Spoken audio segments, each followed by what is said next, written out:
Hey friends, welcome to another edition of A Reader and a Cinephile. It is September and fall is within sight, or that's what Starbucks would have me believe. Soon the sadness will return to the skies of the Northwest. Collectively, you will hear a sigh of relief and an admission that summer is just plain exhausting. With a new month, I am back with a recommendation based on everything I consumed in August. But you might have noticed something strange there. I am only making a single recommendation this month. Let me explain.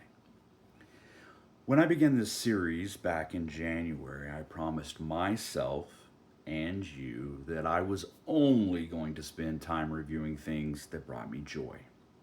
I wasn't going to spend a lot of time reviewing books or films that just flat out plain did not work for me.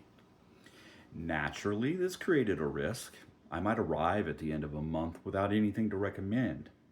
When it comes to books, this was always a possibility. I'm not the world's fastest reader, nor do I want to be. Movies, on the other hand, are a numbers game. I see enough of them each month to find something to recommend. For 7 months, you and I did pretty great. I kept finding something to love each month. Heck, most months I was having a really tough time deciding what to recommend. It was a great problem to have. And then August 2025 happened. Last month, I finished two classic books by an American author, someone I have wanted to read for a very long time. Unfortunately, neither book worked for me, and neither is something I can confidently recommend.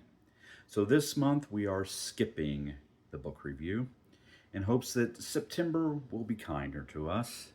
Based on what I'm currently reading, I'm feeling pretty confident next month will be a return to normal. Last month, I watched 19 movies, 9 of which I rated 4 stars. Of those 9 films, this is the one I would recommend you revisit. A couple of weeks ago, I traveled to Spokane. A dear friend of mine hosted a screening of V for Vendetta in celebration of its 20th anniversary and in hopes of creating some dialogue around the film. Now, I've seen this film countless times.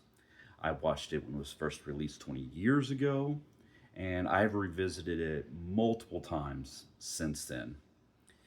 Every single time, it leaves me breathless. But this time, it stirred something different within me. See, this is America, and the year is 2025. I am an American citizen. I am watching my country rapidly morph into an authoritarian hellscape. I see very few leaders loudly warning us that the skid marks we notice on the highway are leading toward the unfathomable end of American democracy. As a citizen who has an emergency plan to leave if necessary, this slow motion car crash is hard to watch. I so badly want to gloat and scream and say, I told you so. But this is my country. This is the only home I have ever known. Despite its mounting faults, I still love it.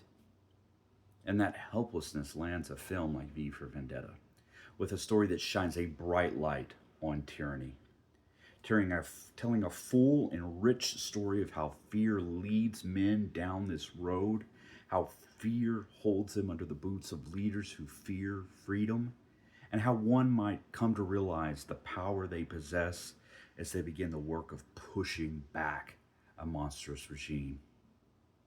I don't know if I'm ready to don a mask and hit the streets. I mean, after all, I'm not a cowardly ICE agent, but I do feel energized. And this film did that. The time for resistance passed a long time ago. And perhaps I'm too late to the party, but I'm here and now, and I'm ready to do the work. And that, my friends, is my recommendations for the month.